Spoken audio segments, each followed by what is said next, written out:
Good evening and welcome to World Today.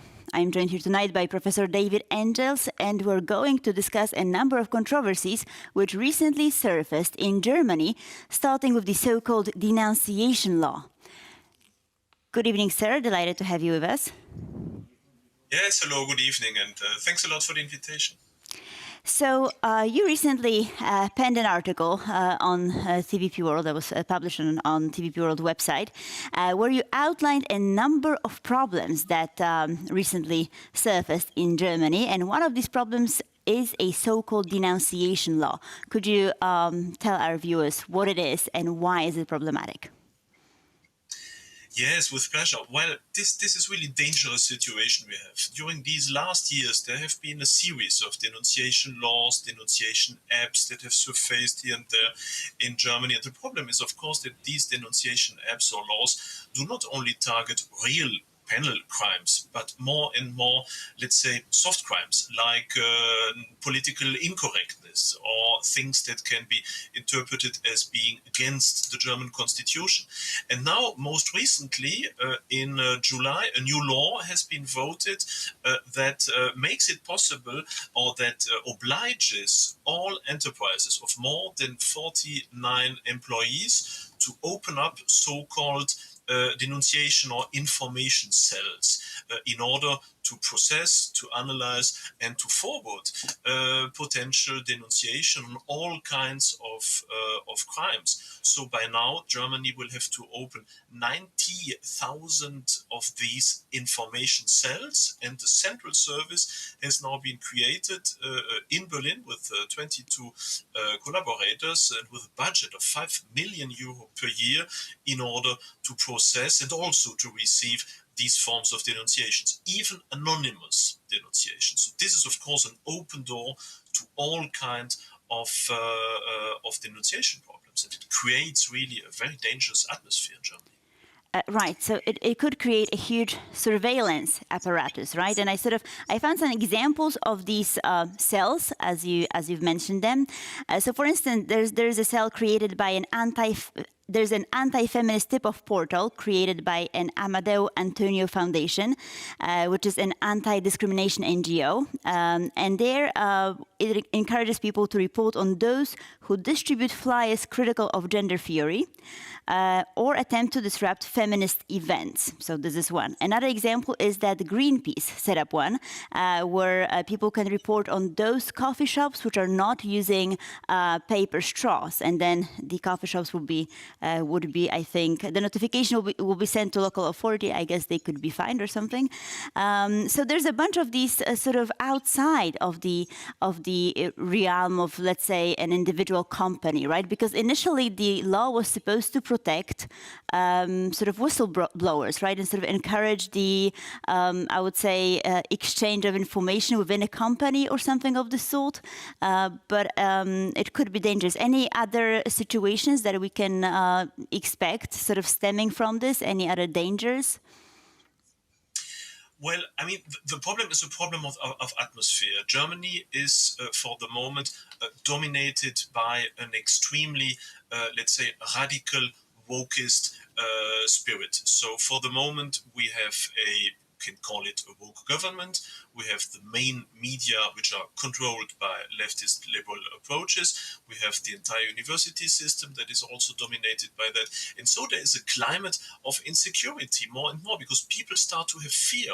Already in recent polls, we see that more and more Germans, I think it's even more than the majority now, fears speaking out their own opinions because they have fear of retaliation. And what is happening for the moment with the scandal around the interior minister, Nancy Faeser, is of course also showing in what direction all that is happening, because Nancy Faeser, as has been shown during these last days, has misused her access to the Interior Secret Service in order to literally persecute one of her collaborators, which did not belong to her own political party. He was a conservative while she is a social democrat, in order to find incriminating material on her. And when her employees were unable to find any material on that cause, she insisted for months and months that they had to look for incriminating material.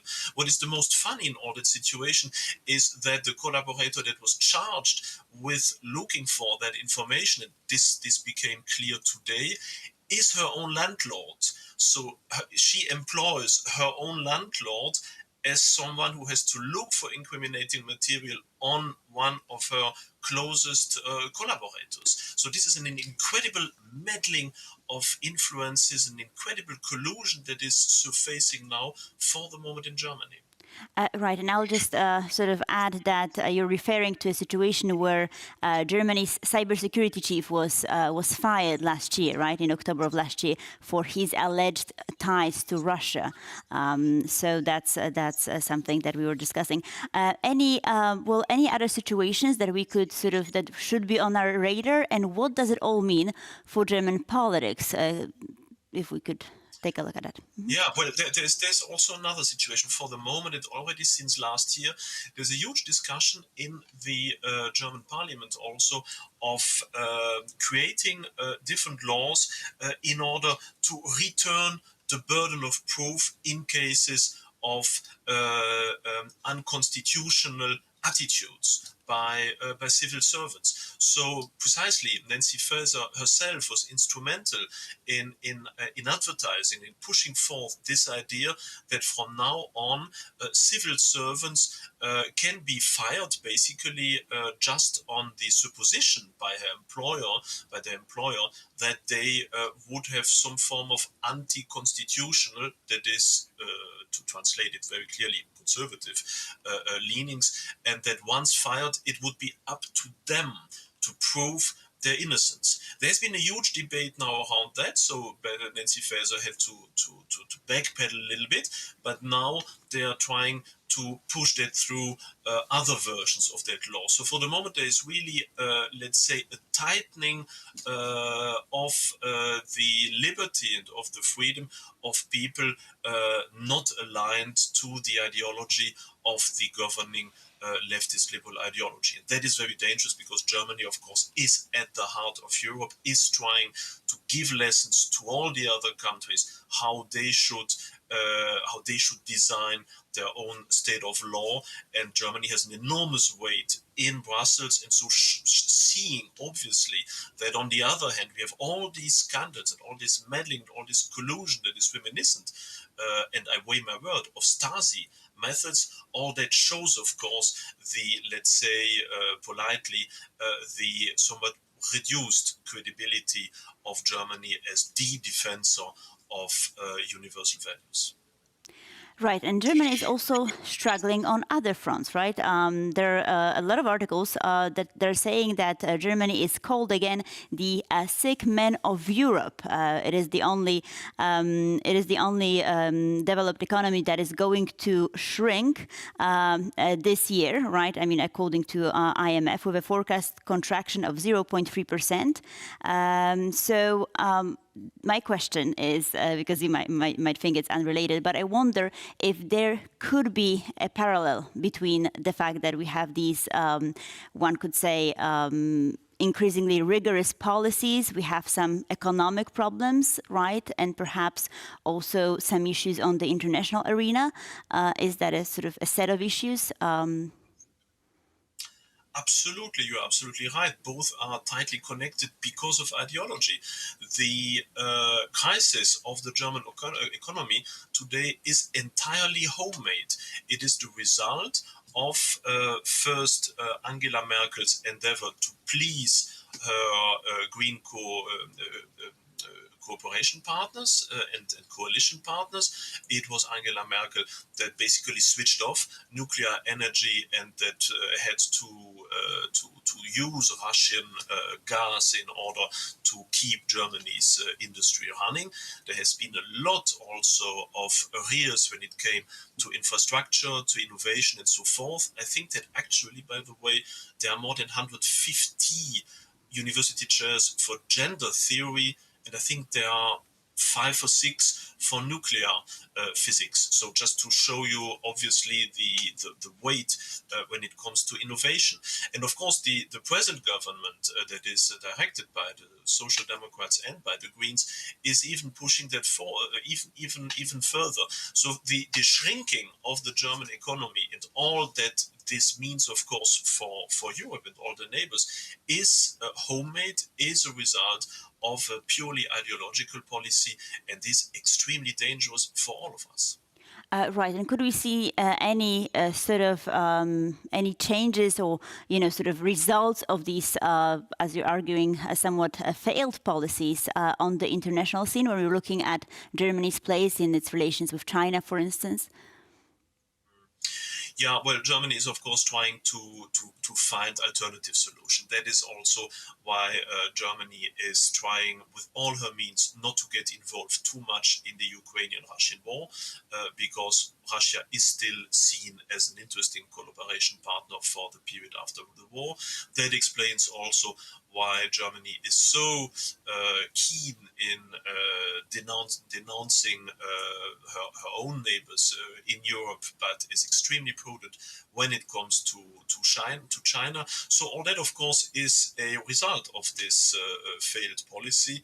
And unfortunately, I think that for the moment, I can't see any way out. I think that for the moment, the current government is quite well in power. Most of the media are behind them very much, even if the population is, I think, not that enthusiastic anymore.